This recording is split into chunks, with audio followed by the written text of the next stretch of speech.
Last class में हमने discuss किया मेरिस्टेमेटिक एंड परमानेंट टिश्यू। तो जो टॉपिक हम लोग बच्चों पढ़ रहे हैं ये एनाटॉमी हम लोग पढ़ रहे हैं। और एनाटॉमी को जैसा मैंने कहा था पहले भी कि हम लोग मान बैठते हैं कि बहुत टफ टॉपिक है ना, और इसको हम लोग को रट लेना चाहिए। लेकिन हमने क्या कहा, फर्स्ट डे से मैं कह रहा हूँ कि एनाटॉमी हो, मॉर्फोलॉजी हो, पूरी बॉटनी की जहाँ तक बात है इसमें रटने लायक बहुत कम बातें हैं। क्यों? क्योंकि चीज़ों को अगर हम समझते हैं तो रटने की ज़रूरत नहीं पड़ती है और चीज़ों को समझने का पूरा प्रयास हम लोग कर रहे हैं। तो सबसे पहले हम लोग आ गए, कल जिन टॉपिक को हमने खत्म किया था वो था मेरिस्टेमेटिक एंड परमानेंट टिश्यू। आज जो टॉपिक हम लोग अभी शुरू कर रहे हैं इस टॉपिक का नाम है टिश्यू सिस्टम। अब टिश्यू सिस्टम पहले क्या होता है इसको हम लोग समझना शुरू करते हैं। तो फिर से वो डायग्राम जो हमने पहले बनाया था, एक डायकॉट के स्टेम का डायग्राम, वो बड़ा सा एक डायग्राम हमने बनाया था। इसमें बाहर वाले लेयर को हम लोग कहते हैं एपिडर्मिस। सबसे आउटर मोस्ट जो कवरिंग हो रहा है, या तो वो स्टेम का कवरिंग हो या रूट का कवरिंग हो या लीफ का कवरिंग हो, इस कवरिंग को, आउटर मोस्ट कवरिंग को नाम हम लोग रखे एपिडर्मिस। तो अब इसमें जितने टिश्यू हैं इन सबको मिला के हमने कहा एपिडर्मल टिश्यू सिस्टम। क्या कहा हमने? टर्म फिर से आप भी बोलिए, क्या कहा हमने? Epidermal tissue system. अब आप देखें इसको, शब्दों को ध्यान से देखें। एपी मतलब होता है एबव और डर्म मतलब होता है स्किन, है ना। इसका मतलब epidermal tissue system outer most skin वाले सिस्टम को कह रहे हैं।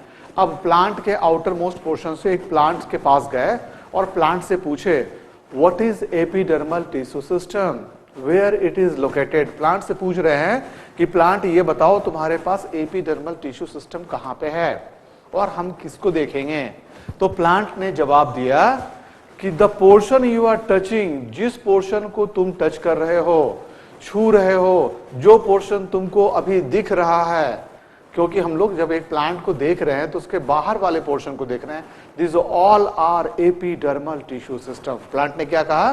प्लांट ने कहा जिस पोर्शन को तुम देख पा रहे हो बिना काटे, प्लांट ने कहा कि मुझे बिना काटे जिस पोर्शन को तुम देख पा रहे हो, चाहे वो रूट का पोर्शन हो या वो स्टेम का पोर्शन हो या वो ब्रांच हो या लीफ हो या फ्रूट्स हो, जो दिख रहा है वो कौन सा पोर्शन है? एपिडर्मल। क्यों? एपी मतलब एबव, क्योंकि यही आउटर मोस्ट लेयर आप देख पा रहे हैं। अंदर की चीजों को देखने के लिए हमें काटना पड़ेगा। स्टेम को क्या करना पड़ेगा? काटना पड़ेगा। तो एक इंपॉर्टेंट पॉइंट क्या हो गया? एपिडर्मल टिश्यू सिस्टम ये आउटर मोस्ट लेयर है। किस चीज का? तो प्लांट के आउटर मोस्ट लेयर को। तो हमने कहा इस टिश्यू सिस्टम का नाम रखा गया एपिडर्मल टिश्यू सिस्टम। और जाइलम और फ्लोएम एक वैस्कुलर बंडल के अंदर दिखा रहे हैं। जाइलम और फ्लोएम के इस वैस्कुलर बंडल को हमने नाम दिया वैस्कुलर टिश्यू सिस्टम। फिर से बोलो, हमने क्या क्या बताया बच्चों? पहले outer most layer of plant is called epidermal tissue system, और जो वाटर और फूड को कंडक्शन कर रहा है उसका नाम क्या रखें? उसका नाम हमने रखा वैस्कुलर टिश्यू सिस्टम, या हम लोग कहते हैं कंडक्टिंग टिश्यू सिस्टम। तो ये थर्ड पार्ट है वैस्कुलर टिश्यू सिस्टम और फर्स्ट पार्ट है एपिडर्मल टिश्यू सिस्टम। अब इनके बीच में, मतलब एपिडर्मल टिश्यू सिस्टम ये बाहर वाला पोर्शन और ये वैस्कुलर टिश्यू सिस्टम, इनको छोड़ के ये जो बाकी के पोर्शन हैं इनको कहा गया ग्राउंड टिश्यू सिस्टम। क्या क्या कहा बच्चों? हमने इनका नाम रखा ग्राउंड टिश्यू सिस्टम। तो अब जरा फिर से रिकॉल करो और बताओ टिश्यू सिस्टम कितने तरह का हुआ? बाहर से हम लोग एक प्लांट को ऑब्जर्व कर रहे हैं। कहां से ऑब्जर्व कर रहे हैं? From outside we are observing a plant. एक प्लांट तुम्हारे सामने खड़ा है, बाहर तुम जिन जिन पोर्शन को छू पा रहे हो, किसको छू पाए? स्टेम के बाहर के पोर्शन को छुए, है ना, ब्रांच के बाहर के पोर्शन को छुए, फ्रूट के बाहर के पोर्शन को छू रहे हो, पत्ते के बाहर ऊपर और नीचे के पोर्शन को छू रहे हो। जिन पोर्शन को तुम छू रहे हो वो कौन सा टिश्यू सिस्टम है? ऑफ कोर्स वो बाहर, एपी मतलब एबव, डर्म मतलब स्किन, वही है आउटर मोस्ट लेयर जिसका नाम हम लोग क्या रखे? Epidermal tissue system. तो पहला पॉइंट क्लियर हो गया बच्चों। Epidermal tissue system is an outer most layer of the plant. हम लोग एकदम सीधी सीधी बात कर रहे हैं, प्लांट के बाहर को, बाहर वाले पोर्शन को हम लोग क्या कहेंगे, एपिडर्मल टिश्यू सिस्टम। प्लांट में जो पोर्शन वाटर और फूड को कैरी कर रहा है उस टिश्यू सिस्टम का नाम क्या रखेंगे, वैस्कुलर, क्योंकि वो वैस्कुलर बंडल के अंदर जाइलम और फ्लोएम दिख रहा था, हमने इसका नाम रखा वैस्कुलर टिश्यू सिस्टम। और इन दोनों के बीच में जितने भी टिश्यू होंगे, एपिडर्मिस के नीचे है ना, ये दिखा रहे हैं एंडोडर्मल सेल, फिर उसके अंदर ये सारे टिश्यू को हम लोग एक नाम दे देंगे, ग्राउंड टिश्यू सिस्टम। तो जब हम लोग टिश्यू सिस्टम की बात बोलेंगे तो तुम्हारे पास 3 टिश्यू सिस्टम दिख रहा होगा। कौन कौन सा दिख रहा होगा, पहले का नाम रखे एपिडर्मल टिश्यू सिस्टम, दूसरे का नाम रखे ग्राउंड टिश्यू सिस्टम, और तीसरे का नाम रख रहे हैं वैस्कुलर टिश्यू सिस्टम। अब एक क्वेश्चन आ सकता है, the sequence of tissue system from inside to outside. Question देखो क्या बताया मैंने, क्वेश्चन बताया the sequence of tissue system from inside to outside, और ऑप्शन देगा epidermal tissue system, ground tissue system, vascular tissue system. दूसरा ऑप्शन दे देगा ground tissue system, epidermal tissue system and vascular tissue system, और तीसरा option होगा vascular tissue system, ground tissue system and epidermal tissue system. Sequence पूछा है बच्चों, जब सीक्वेंस पूछा और क्या पूछा, फ्रॉम इनसाइड टू आउटसाइड, तो सबसे अंदर कौन है, सबसे अंदर हम लोग दिखा रहे हैं, हम लोग बात करेंगे ग्राउंड टिश्यू सिस्टम के अंदर मिल रहा है वैस्कुलर टिश्यू सिस्टम। इसीलिए इस सीक्वेंस में नॉर्मल सीक्वेंस यही रहता है हमारा, बाहर की तरफ एपिडर्मल टिश्यू सिस्टम, उसके बाद वाले को ग्राउंड टिश्यू सिस्टम, और कंडक्टिंग टिश्यू को वैस्कुलर टिश्यू सिस्टम का नाम दिया गया। अब सबसे पहली बात, हम लोग अब एक एक करके तीनों टिश्यू सिस्टम को पढ़ेंगे। अगर हम लोग टिश्यू सिस्टम को ठीक से पढ़ेंगे तो हम लोगों को हेल्प लेना पड़ेगा। किस चीज का हेल्प लेना पड़ेगा, प्लांट में रूट और स्टेम के एनाटॉमी को देखना पड़ेगा, तब हम एनाटॉमिकल सेक्शन काटेंगे, माइक्रोस्कोपिक एग्जामिनेशन करेंगे, तब हम सही सही बता पाएंगे कि ग्राउंड टिश्यू सिस्टम में और वैस्कुलर टिश्यू सिस्टम में क्या क्या चीजें मिल रही हैं। इसका मतलब ये कोरिलेटेड टॉपिक होगा। कैसा टॉपिक होगा, किस चीज से इसको कोरिलेट कर रहे हैं हम लोग, anatomy of root, anatomy of stem और एनाटॉमी ऑफ लीफ से कोरिलेट करते हैं, तो सच मानों में ग्राउंड टिश्यू सिस्टम को समझ पाते हैं। और फिर उन्हीं तीनों सिस्टम को हम लोग ऑब्जर्व करेंगे तो हम लोग वैस्कुलर टिश्यू सिस्टम को भी समझ पाएंगे। तो हम लोग अभी दोनों तरह से पढ़ेंगे। पहले तो हम लोग कोशिश करेंगे कि एपिडर्मल, ग्राउंड और वैस्कुलर को अलग अलग पढ़ें, और फिर जब anatomy of root, anatomy of stem, anatomy of leaf की बात होगी तो फिर वहां पे हम लोग इन चीजों को रिपीट करेंगे। तो हमारा अब दूसरा टॉपिक शुरू हो रहा है, ground tissue system, vascular tissue system और एपिडर्मल टिश्यू सिस्टम। इन सबको मिला के क्या नाम दे दिए, इन सबको मिला के नाम दिए टिश्यू सिस्टम। तो पहला पॉइंट क्लियर हो गया। Now we are going to start tissue system. और सबसे पहले स्टार्ट किए, बाहर वाले को नाम दिए एपिडर्मल टिश्यू सिस्टम। तो नाम लिखें एपिडर्मल और टिश्यू सिस्टम को शॉर्ट में लिख दिए टीएस। दूसरे टिश्यू सिस्टम का नाम रखें ground tissue system, ground TS short में लिख दिए, और तीसरे सिस्टम का नाम रखें वैस्कुलर टिश्यू सिस्टम वीएस। ये पहला पॉइंट क्लियर हो गया। अब हम लोग दूसरे पॉइंट पे आ रहे हैं। एपिडर्मल टिश्यू सिस्टम को हम लोग को समझना है, सबसे पहले एम्ब्रियोनिक किस लेयर से ये बना। तो जिस समय हम लोग एनाटॉमी की शुरुआत किए थे, हमने एम्ब्रियोनिक लेयर बताया, और एम्ब्रियोनिक लेयर में 3 लेयर की चर्चा किए थे। पहले लेयर का नाम बताए थे डर्मेटोजेन, और नाम बताए थे कि नाम का मतलब क्या है। डर्म मतलब स्किन और जेन मतलब जनरेट करना। जिस एम्ब्रियोनिक लेयर से स्किन जनरेट होगा उसका नाम डर्मेटोजेन। और एपिडर्मिस क्या है, एपी मतलब क्या बताए, एबव, और डर्म का मतलब क्या बताए, स्किन। तो हमने क्या कहा, skin will be generated from naturally dermatogen. तो पहला important point, derived from dermatogen of apical meristem. जिस समय meristematic tissue, apical meristematic tissue है, उस समय एम्ब्रियोनिक स्टेज में जो 3 लेयर था, उनमें पहले लेयर का नाम रखे थे डर्मेटोजेन, दूसरे लेयर का नाम रखे थे पेरीब्लेम, और तीसरे लेयर का नाम रखे थे प्लेरोम। तो ये जो सेकेंड लेयर है वो फर्स्ट लेयर और थर्ड लेयर, ये 3 लेयर का 3 फ्यूचर में काम था। एम्ब्रियोनिक लेयर में इसको कहे डर्मेटोजेन, जो सेल डिवाइड करके बाद में बाहर के लेयर को बनाया, स्किन ऑफ द प्लांट बनाया, और स्किन ऑफ द प्लांट को हम लोगों ने नाम दिया एपिडर्मल टिश्यू सिस्टम। तो पहला पॉइंट जो मेडिकल में आ सकता वो ये है कि epidermal tissue system is derived from, तुम्हारा ऑप्शन होगा डर्मेटोजेन, पेरिब्लेम एंड प्लेरोम। आंसर क्या दोगे? डर्मेटोजेन। फिर हमने बताया इसको भी रटने की जरूरत नहीं है। जेन मतलब टू जनरेट, प्रोड्यूस करना, बनाना। किसको बनाएगा ये? डर्म मतलब क्या बताए थे? स्किन, है ना। तो डर्म का मतलब स्किन को बनाने वाले उस एम्ब्रियोनिक लेयर का नाम दे दिए डर्मेटोजेन। तो पहला पॉइंट समझ में आ गया, epidermal tissue system is derived from, किससे? जैसे हम लोग शुरुआत करते हैं ना, तो सोचना शुरू किए कि ये कहां से बना। तो किसी भी चीज की शुरुआत में कहीं ना कहीं से वो बनेगा। तो पहला पॉइंट हमारा हो गया ये कहां से बना। तो आंसर हमको क्या मिला? ये एम्ब्रियोनिक लेयर के डर्मेटोजेन से बना। तो ये फर्स्ट पॉइंट हम लोग डिस्कस किए। और ये क्या बनाया है? तो हम लोग बोलेंगे एपिडर्मल टिश्यू सिस्टम। अब जरा एपिडर्मल टिश्यू सिस्टम को समझने का प्रयास करते हैं, ये कहां और कैसे दिख रहा था। तो हमने क्या कहा, जब हमने प्लांट से पूछा कि plant tell me where is epidermal tissue system, तो प्लांट ने क्या कहा? प्लांट ने कहा Mahesh sir whatever you are observing, sir आप जो देख रहे हैं वो क्या देख रहे हैं? वो एपिडर्मल टिश्यू सिस्टम देख रहे हैं। मतलब जिस पोर्शन को प्लांट का देख रहे हैं, जिस पोर्शन को प्लांट का छू रहे हैं, वो कौन सा पोर्शन है? एपिडर्मल टिश्यू सिस्टम है। इसका मतलब ये हुआ हम लोग रूट से स्टेम, स्टेम से ब्रांच, ब्रांच से पत्ते, सबको जरा छू रहे थे। तो पत्तों में स्टोमाटा को छोड़ के बाकी कोई भी जगह पे डिसकंटिन्यूटी नहीं दिखाई दे रही थी। हम लोग ये कहेंगे ना कि epidermal tissue system is a continuous layer, बिल्कुल कॉन्टिन्यूअस लेयर है। नीचे से लेके शुरू करेंगे स्टेम, स्टेम से ब्रांच, ब्रांच से लीफ, तो it is a continuous layer. लेकिन जब पत्ते को ऑब्जर्व करते हैं तो लीफ में हमको छोटा छोटा टाइनी पोर दिख रहा होता है ना। ये जो छोटा छोटा पोर होता है इसको हम लोग कहते हैं स्टोमाटा। क्या नाम है इसका? स्टोमाटा।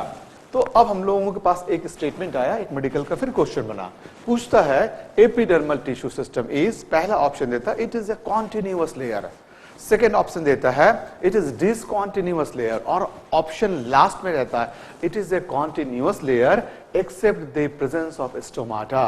क्योंकि स्टोमाटा क्या करता है? स्टोमाटा तो जगह जगह पे वो ब्रेकिंग पॉइंट है ना, वो छोटा छोटा टाइनी पोर है, स्मॉल पोर है, जिसके थ्रू वाटर ट्रांसपायर हो रहा है।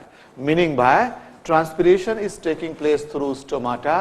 अब हम इसको यूं कहें कि एपिडर्मल टिश्यू सिस्टम अगर स्टोमाटा नहीं होता तब तो 100% कंटिन्यूअस होता, लेकिन स्टोमाटा के प्रेजेंस के चलते ये जगह जगह पे डिसकंटिन्यूअस हो गया। तो हमारा ये स्टेटमेंट क्या हो गया? Epidermal tissue system is a continuous, कहां पे? Except stomata. ये भी मेडिकल में क्वेश्चन आया हुआ है ना। चीजों को समझना है, बहुत बारीकी से समझना है। तो एपिडर्मल कैसा लेयर होगा? तो हमने कहा कि ये कॉन्टिन्यूअस लेयर होगा। दूसरी बात क्या बताए? लेकिन कॉन्टिन्यूटी कहां पे ब्रेक करेगी? तो पत्ते में या ऊपर के एरियल पोर्शन में, कभी कभी स्टेम के एरियल पोर्शन में जो ग्रीन इन कलर होता है वहां भी स्टोमाटा पाया जाता है। तो हम लोग ये कहेंगे कि it is a continuous layer accept at the stomata. Stomata को छोड़ के ये कॉन्टिन्यूअस लेयर है। फिर हम लोग देखते हैं इसका अरेंजमेंट। देखो, ये एक सेल खत्म हुआ, दूसरा सेल शुरू हुआ, दूसरा सेल खत्म हुआ, तीसरा सेल शुरू हुआ। इन सेल्स के बीच में एपिडर्मल टिश्यू में कोई भी स्पेस नहीं दिखा रहे हैं। इसका मतलब हुआ दे आर क्लोजली फिटेड। कैसे फिटेड है? बिल्कुल क्लोजली फिटेड है, एक दूसरे से क्लोजली अटैच्ड है। इतना क्लोजली अटैच्ड है कि इन दोनों सेल के बीच में कोई इंटरसेलुलर स्पेस नहीं है। इंटरसेलुलर स्पेस हम लोग समझ चुके हैं। दो सेल के बीच के गैप को क्या कहते हैं?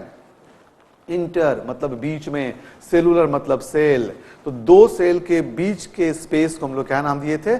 Intercellular space. और यहां पे हम लोग क्या कहेंगे?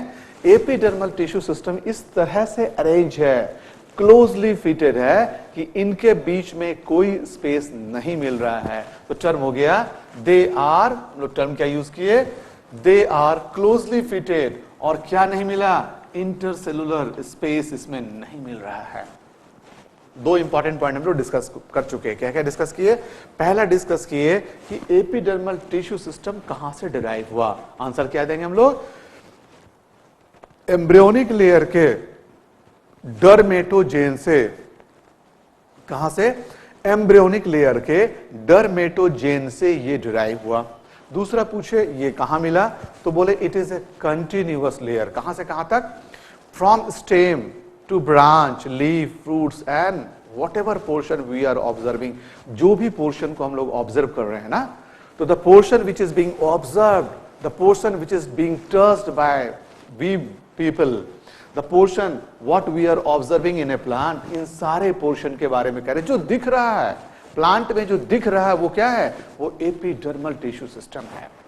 दूसरा important point, they are closely fitted. अब इसका अरेंजमेंट हम लोग देख रहे थे ना, तो क्या देखे? ये बहुत ही कॉम्पैक्टली अरेंज्ड है। इतना कॉम्पैक्टली अरेंज्ड है कि इनके बीच के स्पेस की बात ही खत्म हो गई। There is no intercellular space. अब हम लोग इसके लेयर को देखना शुरू करते हैं, तो मोस्टली क्या देखते हैं? मोस्टली ये सिंगल एक लेयर का बना हुआ है। लेकिन मेडिकल में 2004 के पहले का ये 2-3 क्वेश्चन आया हुआ है। ये बीएचयू में भी आया हुआ क्वेश्चन है, एम्स में भी आया हुआ क्वेश्चन है। मल्टीपल एपिडर्मिस क्वेश्चन पूछा था। मल्टीपल का मतलब क्या हो गया? मल्टी मतलब होता है मेनी। तो नॉर्मली तो हम लोग कहते हैं कि ये एक ही लेयर का बना हुआ है। एपिडर्मल टिश्यू कैसा है?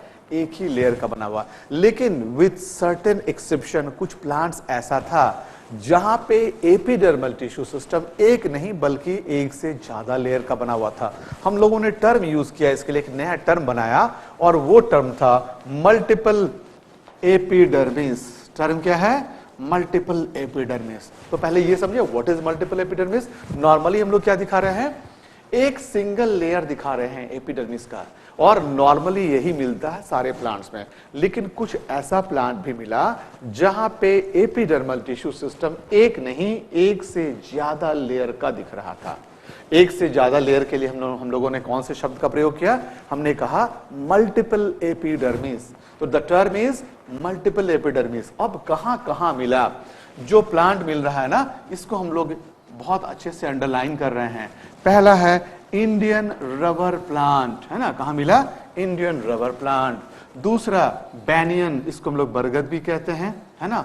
और ओलिएंडर। ये 3 इंपॉर्टेंट प्लांट का नाम हम लोगों ने घेरा।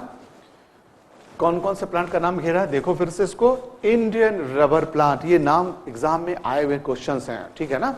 तो पहला हो गया व्हाट इज मल्टीपल एपिडर्मिस, ये क्लियर हो गया। जब हमने मल्टीपल एपिडर्मिस की बात कही, तुमको ये समझ में आ गया होगा कि when epidermis is usually single layered, but when more than one layer of epidermis is present, we call it multiple epidermis. Multiple epidermis कब कहते हैं? जब एक से ज्यादा लेयर का एपिडर्मल टिश्यू मिल रहा हो। और ऐसा कहां कहां मिला? 2 क्वेश्चन इसमें बन सकते हैं। एपिडर्मिस आर दे देगा सिंगल लेयर्ड, और दूसरा ऑप्शन रहेगा सिंगल लेयर्ड और मल्टी लेयर्ड। तो मेरा ऑप्शन दोनों हो जाएगा, single layered and multi layered. लेकिन अगर क्वेश्चन को चेंज किया और पूछा यूजुअली एपिडर्मिस आर, अब जैसे यूजुअली वर्ड आ गया मतलब कॉमन बात पूछ रहा है। जब यूजुअली वर्ड नहीं था तो दोनों मेरे पास ऑप्शन हो गया, है ना? और जब यूजुअली नहीं पूछ रहा है तो दोनों ऑप्शन है। लेकिन अगर यूजुअली शब्द आ गया तो मेरा आंसर क्या हो जाएगा? ऑफ कोर्स मेरा आंसर ये होगा, दे आर सिंगल लेयर्ड। क्यों? क्योंकि सबसे ज्यादा केसेस किसका मिलता है? सिंगल लेयर्ड का मिलता है। तीसरी बात हम लोग आते हैं, तो ये थर्ड पॉइंट हम लोग डिस्कस किए। पहला हम लोग देखे किससे डिराइव हुआ, है ना? और कैसे अरेंजमेंट था? Mostly single layered. कैसा था? ज्यादातर सिंगल लेयर्ड। किन किन प्लांट में ये सिंगल लेयर नहीं था? तो हमने कहा इंडियन रबर प्लांट पहला। दूसरा देखो और बताओ, रिकॉल करो। 3 नाम तुमको बिल्कुल याद रखना है। कौन कौन सा हमने कहा? बैनियन का प्लांट, ओलिएंडर का प्लांट और इंडियन रबर प्लांट। फिर से रिकॉल करो, क्या क्या बताया मैंने? इंडियन रबर प्लांट 1, बैनियन का प्लांट बरगद का पेड़ 2, और थर्ड ओलिएंडर का प्लांट। इन तीनों ही केस में मोर than one layer of epidermis is present, और जब मोर than one layer of epidermis मिलता है हम लोग इसको क्या कहते हैं? मल्टीपल एपिडर्मिस का नाम दिए। अब हम लोग आते हैं नेचर में। क्वेश्चन आ गया फिर कि एपिडर्मल टिश्यू तो मेरे पास कैसा होगा?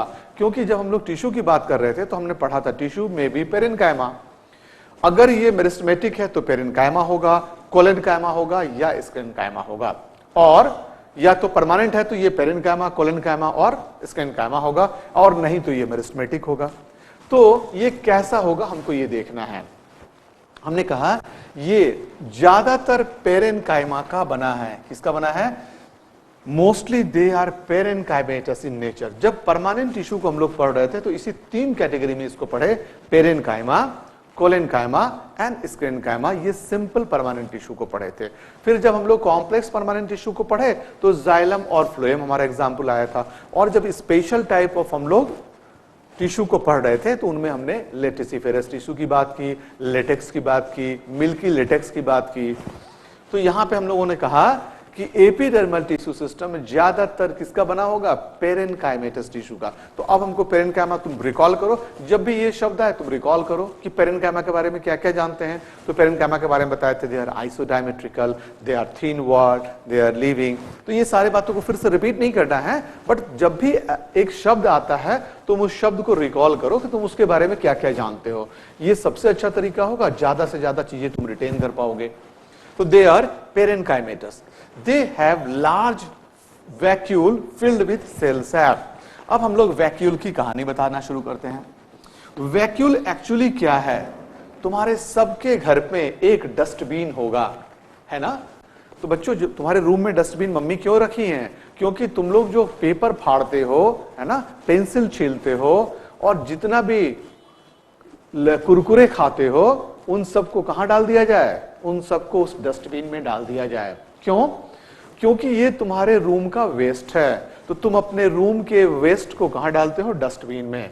सेल भी जब काम कर रहा होता है ना, तो यहां भी कुछ वेस्ट प्रोडक्ट बनता है। उस वेस्ट प्रोडक्ट को सेल वैक्यूल, एक सेल के अंदर में स्ट्रक्चर है जिसको हम लोग कहें वैक्यूल, उस वैक्यूल में डंप कर देता है। तो वैक्यूल को हम लोग क्या कह सकते हैं? Dumping station. वैक्यूल को क्या कह सकते हैं? Dumping station. एक सेल के अंदर वैक्यूल में, और उस वैक्यूल के अंदर जब हमने देखा, ऑब्जर्व किया, माइक्रोस्कोपिक एग्जामिनेशन किया, तो ट्रांसपेरेंट, बिल्कुल ट्रांसपेरेंट लिक्विड दिख रहा था। उस लिक्विड का नाम रखा गया सेल सैप। क्या नाम रखा गया उसका? Cell sap. तो ये लिक्विड का नाम रखा गया। ये 2 क्वेश्चन मेडिकल में बहुत बार आ चुका, व्हाट इज सेल सैप और where cell sap is present. तो तुम्हारा आंसर क्या होगा? Cell sap is present inside vacuole. Cell sap vacuole के अंदर दिख रहा है। कहां दिख रहा है cell sap? Cell sap vacuole के अंदर दिख रहा है। ये समझ में आ गई? अब हम लोग आते हैं नेक्स्ट पॉइंट पे। तो क्या क्या हम लोग डिस्कस कर चुके? इसका नेचर डिस्कस कर चुके, और हमने कहा दे हैव लार्ज वैक्यूल। इनमें वैक्यूल बहुत वेल डेवलप हो चुका है, और उस वैक्यूल के अंदर जो कंटेंट है वो सेल सैप के फॉर्म में है, एक लिक्विड है जो ट्रांसपेरेंट है। फिर हम लोग आते हैं सेल में कंटेन।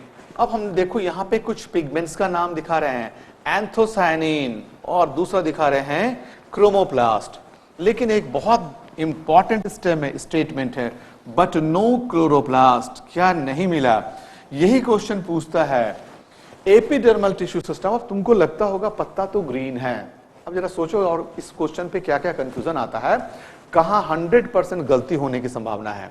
क्वेश्चन पूछा chloroplast are on the surface of the leaf और on the epidermal tissue system और on the epidermis of the leaf chlorophylls are present. अब तुम सोचने लगे कि आउटर मोस्ट लेयर को क्या कहते हैं? पत्ते का भी आउटर मोस्ट लेयर एपिडर्मिस कहलाया। तो तुम सोचने लगे ना कि एपिडर्मिस, पत्ता तो ग्रीन दिख रहा है, और ग्रीन किसके चलते होता है? तुमको पता है कि ये क्लोरोफिल के चलते होता है। तो तुम्हारे दिमाग में पहला जो आंसर आएगा कि सच में ये पत्ते के सरफेस, पत्ते का ऊपर का सरफेस ग्रीन दिख रहा है, इसका मतलब क्लोरोफिल ऊपर के सरफेस पे है, ऐसा तुम्हारे मन में आएगा। लेकिन जो मन में आया वो गलत आया। बहुत अच्छे से समझो, पत्ते के अपर सरफेस पे ग्रीन कलर का पिगमेंट नहीं है, बल्कि पत्ते के मिडिल में, बीच में जो उसका ग्राउंड टिश्यू है ना, वहां पे वो ग्रीन कलर का ए पिगमेंट मिल रहा है जिसका नाम है क्लोरोफिल। तो क्लोरोफिल कभी भी एपिडर्मल टिश्यू सिस्टम में नहीं मिलता है, विथ सम एक्सेप्शन। सिर्फ जब हम लोग स्टोमाटा के गार्ड सेल की बात करेंगे तो वहां पे दिखाएंगे। एपिडर्मल टिश्यू सिस्टम में पत्ते में छोटा छोटा पोर होगा, उस पोर का नाम क्या रखे थे? उस पोर का नाम रखे थे स्टोमाटा। हर एक स्टोमाटा के दोनों तरफ उसको गार्ड करता हुआ एक सेल होगा, अगर हम लोग स्टोमाटा ऐसे बना दें, यहां पे ये स्टोमाटा है, तो ये जो पोर्शन है इसका नाम है गार्ड सेल, है ना। तो ये guard cell epidermal tissue system में ही स्टोमाटा मिलता है, इसीलिए स्टोमाटा को part of epidermal tissue system माना गया। क्या माना गया? Part of epidermal tissue system. फिर चीजों को अच्छे समझना है। एपिडर्मिस आउटर मोस्ट लेयर है, उस पत्ते के आउटर मोस्ट लेयर पे जगह जगह पे छोटा छोटा पोर है। उस छोटे छोटे पोर को हम लोग कौन सा नाम दिए? उस छोटे छोटे पोर को हमने नाम दिया स्टोमाटा। क्या नाम दिया? स्टोमाटा। और स्टोमाटा को गार्ड करने के लिए दो सेल है, उसके दोनों तरफ दो सेल है, उस सेल का नाम रखा गया गार्ड सेल। क्या नाम रखे उसका हम लोग? Guard cell. गार्ड सेल के अंदर तो क्लोरोफिल पाया जाता है, मतलब ये इसलिए हम लोग कह रहे हैं बार बार कि एपिडर्मल टिश्यू सिस्टम में क्या नहीं मिलता है? नॉर्मली पूरे एपिडर्मल टिश्यू सिस्टम में कहीं भी क्लोरोफिल नहीं मिलेगा। दूसरे कलर का पिगमेंट मिल सकता है, जैसे यहां पे हमने टर्म लिखा एंथोसायनिन, है ना, और क्रोमोप्लास्ट। क्रोमो मतलब होता है कलर, कलर पिगमेंट को क्रोमो कहते हैं, क्रोमोप्लास्ट कहते हैं। अगर और एंथोसायनिन भी कलर पिगमेंट है, तो ये डिफरेंट कलर का पिगमेंट मिल सकता है, लेकिन ग्रीन कलर का क्लोरोफिल नहीं मिलेगा। बहुत इंपॉर्टेंट क्वेश्चन है, बहुत अच्छे से समझना है इसको। क्या कहा हमने? एपिडर्मल टिश्यू सिस्टम में रूट में नहीं मिलता, स्टेम में भी नहीं मिलता, पत्ते में भी एपिडर्मल टिश्यू सिस्टम में क्लोरोफिल नहीं मिलता। ये मोस्ट इंपॉर्टेंट बात है, समझना है, इस पे क्वेश्चन आएगा और इसमें गलतियां होती हैं। लेकिन हम ये नहीं कह रहे हैं कि एपिडर्मल टिश्यू सिस्टम में कहीं नहीं मिल रहा, हम लोग कह रहे हैं कि कहीं कहीं पे मिलेगा। और कौन सी जगह पे मिलेगा? स्टोमाटा के दोनों तरफ जो गार्ड सेल होता है वहां पे क्लोरोफिल मिलेगा। कहां पे मिलेगा? क्लोरोफिल मिलेगा गार्ड सेल में। फिर हम लोग आते हैं, सेल में कंटेन एंथोसायनिन और क्रोमोप्लास्ट, है ना। सेल में क्या मिल सकता है? एपिडर्मल टिश्यू सिस्टम के सेल में अलग अलग कलर का पिगमेंट मिल सकता है, लेकिन क्या नहीं मिलेगा? बट नो क्लोरोप्लास्ट और क्लोरोफिल, लेकिन क्लोरोफिल नहीं मिलेगा। फिर यहां पे लिखे एक्सेप्ट इन गार्ड सेल, तो हम लोग कह सकते हैं पूरे एपिडर्मिस में क्या नहीं मिला? क्लोरोफिल नहीं मिला, but exception is guard cell. और फिर हम लोग आते हैं, epidermal cell soon die off. Epidermal tissue का जो फ्यूचर होता है ना, वो ये कि वो धीरे धीरे वो डाई हो जाता है, मर जाता है, और अब इसके बॉडी में कुछ केमिकल सब्सटेंस का डिपोजिशन हो जाता है, जैसे टैनिन, जैसे सिलिका का पार्टिकल, जैसे गम्स, है ना, इन चीजों का इसमें डिपोजिशन हो जाता है। तो हम लोग क्या डिस्कस किए? Epidermal cell soon die off, जल्दी ही इसका डेथ हो जाता है। और डेथ होने के बाद एपिडर्मल टिश्यू सिस्टम में, एपिडर्मिस में कुछ केमिकल सब्सटेंस जैसे टैनिन, जैसे गम्स, है ना, और जैसे सिलिका का पार्टिकल्स, इन चीजों का डिपोजिशन हो जाता है। फिर हम लोग आते हैं कहां पे? अब एपिडर्मल को ध्यान से देखना है। ये एपिडर्मल टिश्यू सिस्टम है ना, ये व्हाइट वाला जो बना रहे हैं, इसमें ये इसका आउटर वॉल है, इसको रेडियल वॉल बोले और इसको इनर वॉल बोले। अब जरा सा सोचो, ये एपिडर्मल टिश्यू सिस्टम, एक प्लांट धूप में खड़ा है। कहां पे खड़ा है? धूप में खड़ा है। हम लोग जब धूप में बाहर निकलते हैं तो गर्मी के दिनों में अपने को बचाने के लिए, अपने फेस को खराब ना हो, हम लोग चेहरे पे क्या लगाते हैं? सन स्क्रीन लोशन लगाते हैं। क्या लगाते हैं? सन स्क्रीन लोशन लगाते हैं। क्यों? क्योंकि सन के रे का हार्मफुल इफेक्ट हमारे स्किन पे ना पड़े। अब सन स्क्रीन लोशन हम लोग कहां से जाते हैं? हम लोग अच्छी अच्छी दुकानों से खरीद आते हैं, अच्छी अच्छी कंपनियों का मिलता है। अब जरा सोचो, हम तो घंटे 2 घंटे के लिए धूप में निकलते हैं, है ना, 1 आध घंटे जब जरूरत पड़ती है तभी निकलते हैं। अगर जरूरत ना पड़े तो हम लोग धूप में जाएं ना, बिल्कुल घर में बैठे रहें, है ना। और धूप में जब बाहर निकलते भी हैं, बाजार कोई जरूरी काम से जाते भी हैं, तो कोशिश क्या करते हैं कि थोड़ी ही देर के बाद आसपास कोई एटीएम मिलता है तो उसमें घुस जाते हैं पैसा निकालने। नहीं, पैसा निकालने नहीं, बल्कि एसी का आनंद लेने, है ना, तो एटीएम में चले जाते हैं। लेकिन जरा प्लांट के बारे में सोचो, ऐसी गर्मी में बेचारा प्लांट, गर्मी के दिनों में जरा राजस्थान की बात सोचो, है ना, जहां पे करीब करीब टेम्परेचर 49, 50, 51 डिग्री तक हो जाता है ना, कुछ कुछ शहरों में टेम्परेचर बहुत हाई होता है। ऐसे शहरों में हम 1 घंटे के लिए निकलते हैं तो बहुत सी तैयारी करके जाते हैं, कोशिश करते हैं कि मुंह को हम लोग कवर अप कर लें, कोशिश करते हैं कि एसी में जाएं, कोशिश करते हैं कि एसी में रहें, और बहुत पानी पी लेते हैं ताकि बॉडी से डिहाइड्रेशन नहीं हो, और पूरे इस बॉडी को कवर अप करते हैं कि सन का हार्मफुल इफेक्ट बॉडी पे ना पड़े। अब जरा सोचो, प्लांट अपने को कैसे प्रोटेक्ट करेगा? ऐसी ही गर्मी में प्लांट सुबह से लेकर शाम तक एक ही जगह पे खड़ा रहता है। हम लोगों को जब ज्यादा गर्मी लगती है, हम लोग दौड़ के एटीएम में घुस जाते हैं, दौड़ के किसी के दुकान में चले जाते हैं, पंखे के नीचे बैठ जाते हैं। लेकिन प्लांट के पास तो ऐसा कोई ऑप्शन है ही नहीं, बेचारा उस गर्मी में खड़ा है। तो बचने के लिए इस स्कॉर्चिंग रे से प्लांट ने एक प्रोटेक्टिव लेयर का फॉर्मेशन किया। अब जरा ध्यान से देखना, ये एपिडर्मिस का इनर वॉल है, अंदर वाला वॉल है, और इसको कहते हैं रेडियल वॉल।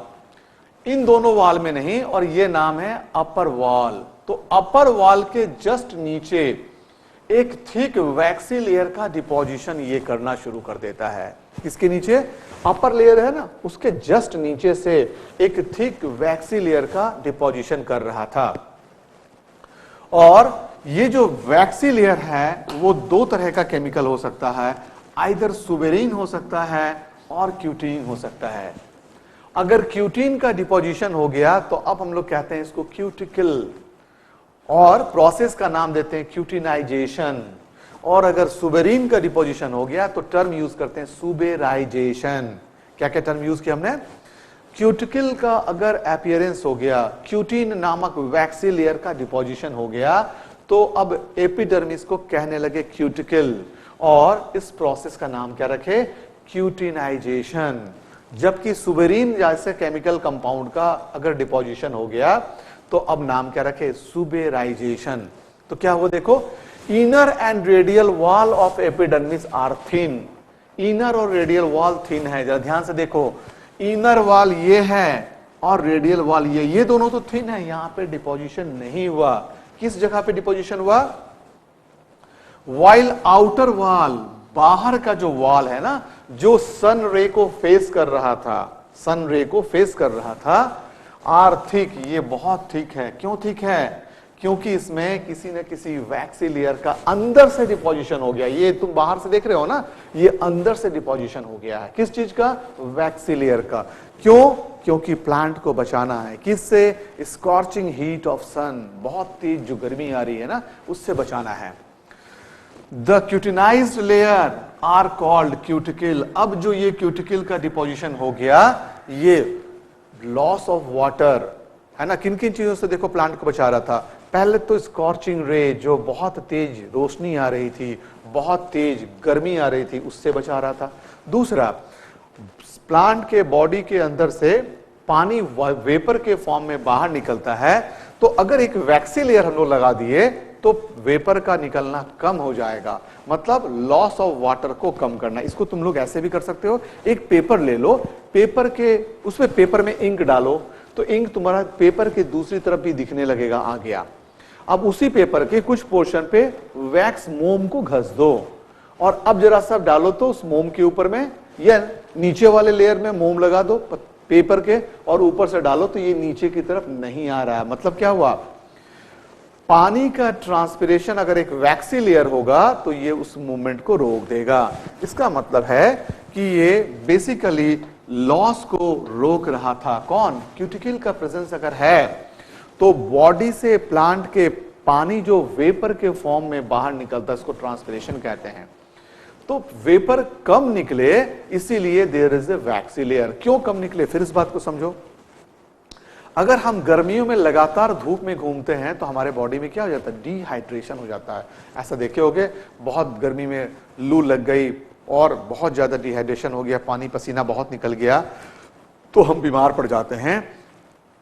प्लांट के साथ भी ऐसा ही होता है। प्लांट के बॉडी से लॉस ऑफ वाटर कंट्रोल्ड होना चाहिए। अगर बहुत ज्यादा पानी निकल गया तो पानी की कमी के चलते प्लांट का डेथ हो सकता है। इसीलिए प्रोटेक्शन के लिए वो एक वैक्सी लेयर का डिपोजिशन कर दिया। तो क्यूटिकल के लेयर का डिपोजिशन, एक वैक्सी लेयर का डिपोजिशन क्या किया? प्लांट को प्रोटेक्ट कर रहा था। किससे किससे? Against loss of water. और फिर हम लोग बताते हैं अगेंस्ट मैकेनिकल इंजरी। और ये तीसरा टर्म होगा अगेंस्ट पोटेंशियल पैरासाइट। हम लोग टर्म यूज करते हैं पोटेंशियल पैरासाइट। अब तीनों बात को फिर समझो। एपिडर्मल टिश्यू सिस्टम का यहां पे फंक्शन हम लोग दिखा दिए है ना, इन फंक्शन को हम लोग फिर बताएंगे। मैकेनिकल इंजरी से बचाता है, एपिडर्मिस के चारों तरफ थिक क्यूटिकल हो गया तो एपिडर्मल टिश्यू सिस्टम का थिकनेस क्या हो गया? बढ़ गया। तो एक पतला चीज जितना प्रोटेक्शन करेगा उससे ज्यादा प्रोटेक्शन एक मोटा चीज करेगा। बिल्कुल क्लियर है ये। तो एपिडर्मिस में जब वैक्सी लेयर का डिपोजिशन हो गया तो इसका थिकनेस क्या हो गया? बढ़ गया। अब एक पतला पेपर था, तुम उसको ऐसे मारे तो फट गया, लेकिन एक मोटा कूट था, तख्त था, है ना, अब इसको मारे तो क्या ये टूटा? नहीं। इसका मतलब जितना ये थिक होगा उतना ही ज्यादा मैकेनिकल प्रोटेक्शन करेगा। क्या करेगा? मैकेनिकल प्रोटेक्शन करेगा। और पैरासाइट पूरे एनवायरमेंट्स में बैक्टीरिया है, वायरस है जो प्लांट को अटैक करता रहता है, इसको कहते हैं पोटेंशियल पैरासाइट। और उनमें से कुछ डिजीज क्रिएट कर सकता है। जो डिजीज क्रिएट करता है उसको तो कहते हैं पैथोजेनिक। पैथो मतलब डिजीज, जेनिक मतलब जनरेट करने वाला। तो हम लोग ऐसे पैरासाइट को क्या कहते हैं? पैथोजेनिक। अगर वो बैक्टीरिया है तो कहेंगे पैथोजेनिक बैक्टीरिया। और चूंकि बैक्टीरिया या वायरस बहुत छोटा होता है, हम लोग एक शब्द प्रयोग करते हैं माइक्रोब। माइक्रो मतलब स्मॉल, है ना, चूंकि ये माइक्रोस्कोप से देख पाते हैं हम लोग ये कॉमन टर्म यूज करते हैं माइक्रोब्स। क्या टर्म यूज करेंगे? तो कहते हैं कि when A thick layer of cuticle is present, जब एपिडर्मिस के अंदर थिक लेयर है तो ये सन रे से बचा रहा है, दूसरा मैकेनिकल इंजरी से बचा रहा है, और तीसरा पोटेंशियल पैरासाइट से भी बचा रहा है। तो ये हमारा फंक्शन हो रहा था एपिडर्मल टिश्यू सिस्टम का। एपिडर्मल सेल में अब हम लोग देखना शुरू किए, कई प्लांट के सेल के बाहर कुछ हेयर के समान आउटग्रोथ दिख रहा था। तुम एक कॉमन प्लांट अपने घर में देखे होगे, उसका नाम है लेडी फिंगर या भिंडी का पेड़, ध्यान से देखे होगे। या हम लोग कहते हैं खीरा या कद्दू या कदीमा, जिसको हम लोग कहते हैं ना लौकी, इसके पेड़ को ध्यान से देखो। क्या देखते हैं? स्टेम के बॉडी से पतला पतला छोटा छोटा हेयर निकला हुआ है। अब जब कभी एपिडर्मल बॉडी से आउटग्रोथ हेयर के समान निकले, हम लोग इसको कहते हैं ट्राइकोम। क्या कहते हैं इसको? हम लोग एक टर्म यूज किए, ट्राइकोम शब्द हम लोग पिछले क्लास में भी समझाए थे, अब फिर हम लोग रिपीट कर रहे हैं। What is trichome? Hairy structure, plant के स्टेम के बॉडी से निकलने वाले किसी भी हेयरी स्ट्रक्चर को हम लोग एक शब्द दिए, ये टेक्निकल वर्ड है, इसका नाम है ट्राइकोम। तो hair like outgrowth is termed as trichome. क्या नाम हो गया? फिर से रिपीट करो। एपिडर्मल टिश्यू सिस्टम में बहुत से प्लांट से इसके बॉडी से आउटसाइड हेयरी आउटग्रोथ निकल रहा है। अब हम लोग उस हेयरी स्ट्रक्चर के नेचर को देखते हैं तो क्या क्या पाते हैं? कुछ सेल में, कुछ प्लांट में ये एक ही सेल का बना हुआ है, तो टर्म यूज किए दे मे बी यूनिसेलुलर। अगर हम लोग यूनिसेलुलर की बात करें तो हम लोग कहते हैं root hairs are always unicellular. कौन सा चीज यूनिसेलुलर है? रूट का हेयर। अभी हम लोग एनाटॉमी जब शुरू करेंगे, एनाटॉमी में anatomy of root, anatomy of stem और एनाटॉमी ऑफ लीफ डिस्कशन करेंगे, तब हम लोग उसके रूट को दिखाएंगे कि रूट से निकलने वाला रूट हेयर यूनिसेलुलर है, और समझाएंगे रीजन कि क्यों यूनिसेलुलर है, जबकि स्टेम के बॉडी से निकलने वाला हेयर मल्टी सेलुलर है। फिर यह भी समझना है कि रूट हेयर क्यों यूनिसेलुलर और स्टेम का हेयर क्यों मल्टी सेलुलर। तो फिलहाल हम लोग ये देख रहे हैं कि ट्राइकोम और हेयरी स्ट्रक्चर में भी यूनिसेलुलर और इट में भी मल्टी सेलुलर, दोनों तरह का हो सकता है। कैसा कैसा हो सकता है? ये यूनिसेलुलर भी हो सकता है या मल्टी सेलुलर भी हो सकता है। हेयर सॉफ्ट भी हो सकता है और बहुत शार्प भी हो सकता है, स्ट्रॉन्ग भी हो सकता है। तो हेयर के बारे में 4 बातें जान गए हम लोग। सबसे पहले उस हेयर को किस नाम से जानते हैं? तो पहला हम लोग टर्म यूज किए ट्राइकोम। क्या शब्द यूज किए? ट्राइकोम। फिर हम लोग क्या बताया? हेयर कैसा होगा? एपिडर्मिस के बॉडी से निकलने वाला हेयर या तो एक सेल का बना होगा तो टर्म यूज करेंगे यूनिसेलुलर, और अगर एक से ज्यादा सेल का बना होगा तो टर्म यूज करेंगे मल्टी सेलुलर। हमने 2 एग्जाम्पल बताया, और बताया कि ये रीजन भी एक्सप्लेन करना है। Roots hair are always unicellular whereas shoots here are always multicellular. So the reason behind is कि root has to absorb water. root का काम क्या है? पानी को absorb करना। अगर ये multicellular होता तो पानी के आने के डायरेक्शन में रुकावट होती। क्या होती? पानी के आने के डायरेक्शन में। हम एक डायग्राम यहां बनाते हैं, सपोज करो ये रूट हेयर है ना। अगर ये पानी को एब्जॉर्ब कर रहा है और मान लो कि ये मल्टीसेलुलर होता तो क्या पानी इजीली अंदर आ पाता? यहां पे रुकता, यहां रुकता, यहां रुकता, और पानी को आना है सेल के अंदर। इसीलिए रूट हेयर हमेशा कैसा होता है? हमेशा रूट हेयर यूनिसेलुलर होता है। और शूट हेयर का काम होता है ट्रांसपिरेशन के रेट को चेक करना। क्या काम होता है? ट्रांसपिरेशन के रेट को चेक करना। इसीलिए shoot hair are always multicellular. जितना ज्यादा शूट में क्या होता है? बॉडी से पानी बाहर जाता है, जितनी ज्यादा रुकावट होगी उतना पानी कम जाएगा। और यही टारगेट है प्लांट का। टारगेट क्या होता है? एब्जॉर्प्शन ऑफ वाटर और ट्रांसपिरेशन। लेकिन क्या जितना पानी वो एब्जॉर्ब किया सारा पानी ट्रांसपिरेशन से निकल जाए? नहीं, कुछ ही पानी निकले, बाकी का पानी उसके मेटाबॉलिक एक्टिविटी में यूज भी हो। तो ये इंपॉर्टेंट एस्पेक्ट होता है। ठीक इस बात को ऐसे समझ सकते हो, क्या तुम जितना पापा जितना कमाते हैं सब खर्च कर देना चाहिए? नहीं, इनमें से कुछ पैसे को जरूरी खर्च जो है वो तो करेंगे और कुछ पैसे को बचाएंगे भी। ठीक उसी तरह से रूट जितना पानी खींचता है, क्या सारे पानी का ट्रांसपिरेशन होना चाहिए? नहीं, खींचना इज अर्निंग और बाहर निकलना ट्रांसपिरेशन इज एक्सपेंडिचर। पानी को बचाना भी है। तो प्लांट क्या किया? पानी को बचाता था। कैसे? Shoot hairs become multi cellular, इसलिए रेट ऑफ ट्रांसपिरेशन को ये चेक कर रहा था।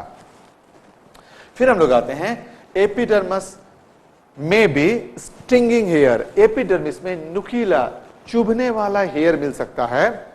एक प्लांट है ना, इसका नाम है नेटल्स। इसके पत्ते को अगर हम लोग बॉडी के स्किन पे रगड़ देना तो ये पूरा ईचिंग होने लगता है। थोड़ी ही देर में पूरे हाथ में रेडिश लाल हो जाएगा, क्योंकि उसके पत्ते में ना क्या था? स्टिंगिंग हेयर था। जो हेयर जैसे ही लगाए हम लोग पत्ते को, वो चुभ गया स्किन के अंदर और उसमें कुछ ग्लैंड्स था जो टूट गया और कुछ केमिकल सब्सटेंस था जो स्किन में पहुंचा और इरिटेशन करने लगा।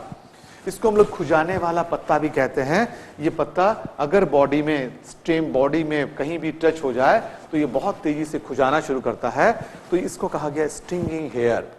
उसके अलावे ग्लैंडुलर हेयर भी मिलता है। ये दो एग्जाम्पल हम लोग लिखे हैं, बोरेविया और टोबैको। तंबाकू और बोरेविया के प्लांट में कुछ ग्लैंडुलर सिक्रीशन वाला हेयर भी मिलता है। तो ये जो एग्जाम्पल लिखे हैं, ये फिर एग्जाम्पल हमने बताया कि 2007 के पहले ये मेडिकल में आया हुआ क्वेश्चन है। हम लोग जो चीजों को डिस्कस कर रहे हैं और जहां पे एम्फेसिस दे रहे हैं, इसमें दो ट्रेंड है। पहला ट्रेंड ये है कि जो 2007 के बाद के क्वेश्चंस हैं उनमें से ज्यादातर क्वेश्चन का जो ट्रेंड है वो एनसीईआरटी बेस्ड है। और फिर 2000 के पहले 7 के पहले के जो क्वेश्चंस है ना, उस समय जब सिलेबस बहुत एग्जॉस्टिव था, उनमें से जो क्वेश्चंस आया हुआ है उन क्वेश्चंस को भी मैं डिस्कस कर रहा हूं। क्यों? क्योंकि ऐसा देखा गया है कि repetition of the question is a part of medical examination. जब आप मेडिकल का एग्जाम दे रहे हो ना, तो कई बार repetition of question, same question को रिपीट किया गया है। तो अगर रिपीटेशन की बात होगी तो जितने क्वेश्चंस आए हुए हैं अगर हम लोग उनको टच कर लें पढ़ाई के क्रम में तो वो क्वेश्चन हमारा छूटेगा नहीं।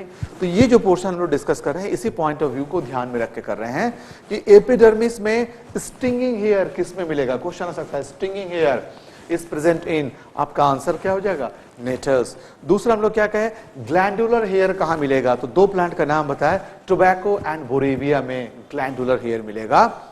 और फाइनली ये जो एग्जांपल दे रहे हैं, a dense coating of hair है ना, नेफेलियम प्लांट में डेंस कोटिंग ऑफ हेयर मिल रहा था। मतलब अगर हम लोग प्लांट को देखें, ये इसका पत्ता है, पूरे के बॉडी में ऐसे डेंस कोटिंग ऑफ हेयर दिख रहा था। ये जितना स्ट्रक्चर दिख रहा था, निडल लाइक मिलना, स्टिफ हेयर्स का मिलना, इसका पर्पस बहुत क्लियर था। इसका पर्पस था प्लांट को प्रोटेक्ट करना। किससे? ग्रेजिंग एंड ब्राउजिंग एनिमल से। एक जानवर आता है, गाय आती है और घास को खा लेती है, गाय को कोई हरा हरा पत्ता दिखेगा तो उसको भी खा लेगी। अगर इस पत्ते में कांटा हो तो गाय कभी खाएगी? बिल्कुल नहीं। अगर इस पत्ते में हेयरी स्ट्रक्चर हो तो क्या गाय खाएगी? कभी नहीं खाएगी। इस बात को ऐसे समझो कि जब डेंस कोटिंग हेयर मिलता है तो कभी कभी हम लोग रोटी खा रहे होते हैं और रोटी में मम्मी के हेयर्स कभी कभी एक दो चले आते हैं, है ना। अगर मुंह में वो रोटी का टुकड़ा आता है तो हम लोग क्या करते हैं? तुरंत उसको फेंक देते हैं। ठीक उसी तरह से ये जो हेयरी स्ट्रक्चर दिख रहा होता है, अगर कोई ग्रेजिंग और ब्राउजिंग एनिमल उसको खाता है तो उसके मुंह में वो हेयर टच करता है और ज्यों ही ये हेयरी स्ट्रक्चर उसके मुंह में आता है, ये अनकंफर्टेबल फील करता है और उस पूरे खाने को फेंक देता है और फिर उसको रिकॉग्नाइज भी कर लेता है। हम लोग तो दोबारा गलती करते भी हैं, जानवर कभी दोबारा गलती नहीं करते हैं। अगर उसके किसी भी जनरेशन को ये पता चल गया कि इस प्लांट को खाना हार्मफुल था तो अब उसके किसी भी जनरेशन में कोई भी दूसरा कैटल उस प्लांट को नहीं खाएगा। हम लोगों से इस मामले में जानवर बहुत ज्यादा अलर्ट होते हैं, है ना। उनके फैमिली को टीच किया जाता, सिखाया जाता कि कौन से प्लांट को खाना है और कौन से प्लांट को नहीं खाना है, और वो हमेशा अपने पेरेंट्स को ओबे करते हैं। कभी भी ट्राई नहीं करते हैं कि उनकी मम्मी समझा दी ये प्लांट मत खाना बच्चों और मम्मी उधर चली गई जरा खा के देखते हैं, है ना। ऐसा वो लोग कभी नहीं करते हैं। मीनिंग बाय हेयरी स्ट्रक्चर वाले प्लांट को कोई कैटस नहीं खाता है। निडल और स्टिफ हेयर वाले बॉडी को प्लांट को कोई कैटस नहीं खाता है। इसका मतलब ये जो पार्ट्स हम लोग देख रहे थे ना, ये किस चीज के लिए बना हुआ था? तो एपिडर्मल टिश्यू सिस्टम का जो सबसे इंपॉर्टेंट पार्ट वो था प्रोटेक्शन के लिए। तो ये हम लोग देखे। तो फाइनली हम लोग जितना पढ़े इसको एक बार समअप करते हैं और फिर इसके आगे कुछ पॉइंट्स को हम लोग डिस्कस करते हैं। फाइनली हम लोग एक बार समअप कर रहे हैं, क्या क्या देखें देखते जाओ। पहले हम लोग देखे एपिडर्मल टिश्यू सिस्टम किससे डिराइव हुआ, तो आंसर क्या दिया हम लोग? It is derived from embryonic layer की बात कर रहे थे, डर्मेटोजेन से डिराइव हुआ। सेकंड पॉइंट पे हम लोग क्या देखे? एपिडर्मिस कहां मिला? एक कॉन्टिन्यूअस मिला, लेकिन कॉन्टिन्यूटी कहां ब्रेक की? तो कहेंगे ये ब्रेक हुई इन स्टोमाटा। फिर हम लोग देखे सेल कैसा था, तो कहे सेल क्लोजली फिटेड था। कितना क्लोजली फिटेड था? इतना ज्यादा कि बीच में कोई स्पेस नहीं दिख रहा था। So there is no intercellular space. और फिर इसके लेयर की बात करने लगे तो क्या कहते हैं? मोस्टली एक ही लेयर का बना हुआ था, सिंगल लेयर था। लेकिन फिर यहां पे आएंगे और रुकेंगे, एक एक्सेप्शन, क्या? मल्टीपल एपिडर्मिस कहां कहां मिला, है ना। तो ये फिर क्वेश्चन बैनियन, ओलिएंडर और इंडियन रबर प्लांट में, इंडियन रबर प्लांट, बैनियन और ओलिएंडर में मल्टीपल एपिडर्मिस मिला, एक से ज्यादा लेयर मिला एपिडर्मिस का। नेचर में कैसा होगा? नेचर में दे आर ऑलवेज पेरेनकाइमेटस, ज्यादातर केस में ये पेरेनकाइमा का बना है। और सेल के अंदर एक लार्ज वैक्यूल है, वैक्यूल के बारे में अभी भी बताया। वैक्यूल एक ऐसा ऑर्गेनेल है जिसके अंदर वेस्ट प्रोडक्ट को रखा गया है और इसके अंदर के कंटेंट का नाम क्या रखते हैं? Cell sap. क्या मिला और क्या नहीं मिला? इस एपिडर्मल टिश्यू में कलर पिगमेंट मिल सकता है, जैसे एंथोसायनिन मिल सकता है ना। हम लोग बोले क्रोमोप्लास्ट मिल सकता है, लेकिन क्या नहीं मिला? तो कहे क्लोरोफिल और क्लोरोप्लास्ट, ग्रीन कलर का पिगमेंट नहीं मिला। फिर आते हैं हम लोग epidermal cell soon die off, धीरे धीरे ये डेथ हो जाता है इसका, और इसमें कुछ केमिकल सब्सटेंस का डिपोजिशन हो जाता है और ये स्टिफ हो जाता है, जैसे इसमें टैनिन, सिलिका और गम्स का पार्टिकल आके डिपॉजिट हो जाता है। पूरे एपिडर्मल टिश्यू सिस्टम में क्लोरोफिल नहीं मिला, लेकिन जब हम लोग ये कहेंगे कि क्या कोई एक्सेप्शन है, तो आंसर क्या दोगे? यस, इन गार्ड सेल, स्टोमाटा को गार्ड करने वाले सेल में क्या मिल रहा था? स्टोमाटा को गार्ड करने वाले सेल में क्लोरोफिल मिल रहा था। तो normally chlorophylls are absent except stomata, और स्टोमाटा में भी कहां पे मिला? ये गार्ड सेल में मिला। फाइनली फिर हम लोग आ गए इधर कि the inner and radial wall, कौन सा वॉल थिक है? क्वेश्चन आ सकता है। ये देखो दो वॉल है, बाहर वाला आउटर वॉल के अंदर से कुछ वैक्सी लेयर का कोटिंग है। क्यों है ये समझा चुके, क्योंकि प्लांट को धूप में खड़ा रहना है, इसको भी सनस्क्रीन लोशन की जरूरत है, और ये अपने ही बॉडी से बनाए हुए सनस्क्रीन लोशन किसको किसको? आइदर क्यूटीन और सुबेरिन का डिपोजिशन कर लेता है। फाइनली क्यूटीन के लेयर के डिपोजिशन का नाम देते हैं क्यूटिकुलराइजेशन, है ना, या सुबेराइजेशन, और क्यूटिनाइज्ड लेयर को क्यूटिकल भी बोला गया। फाइनली जब ये वैक्सी लेयर का कोटिंग आके डिपॉजिट हो गया तो ये किसको चेक करना शुरू किया? लॉस ऑफ वाटर को चेक करना शुरू किया। फिर हम लोग कहते हैं जब ये थोड़ा थिक हो जाता है तो ये मैकेनिकल इंजरी से भी प्लांट को बचा लेता है। अगर छोटी मोटी इंजरी होती है, धक्का लगता है, तो ये इसको प्रोटेक्ट करता है। और फाइनली बाहर से पोटेंशियल पैरासाइट भी अंदर नहीं आ पाता है। अब हम लोग क्या डिस्कस कर रहे थे? बॉडी से कभी कभी आउटग्रोथ निकलेगा। कैसा आउटग्रोथ? तो हेयरी आउटग्रोथ निकलेगा। इस हेयरी आउटग्रोथ को नाम क्या दिया गया? ट्राइकोम। और हमने क्या कहा? ट्राइकोम और हेयरी स्ट्रक्चर एक सेल का बना हो सकता है, टर्म यूज करेंगे यूनिसेलुलर, और एक से ज्यादा सेल का बना हो सकता है, टर्म यूज करेंगे मल्टीसेलुलर। फाइनली स्टिंगिंग हेयर, चुभने वाला हेयर मिल सकता है एपिडर्मिस में। किस प्लांट में? प्लांट का नाम बिल्कुल याद रखना है, इसको का नाम है नीटल्स, है ना। नीटल्स के केस में वी हैव स्टिंगिंग हेयर। अगर ये पत्ता बॉडी में लग जाए तो चुभता है, इरिटेशन होता है, और ये इसके अंदर मिलने वाला नीडल्स टूट जाता है और इरिटेशन होता है, लाल खुजाना शुरू हो जाता है। फाइनली सम प्लांट्स में ग्लैंडुलर हेयर मिल रहा है। ये क्वेश्चन फिर आया हुआ, हमने कहा बोरेविया एंड टोबैको के प्लांट में ये कैसे मिलेगा? ग्लैंडुलर हेयर मिला।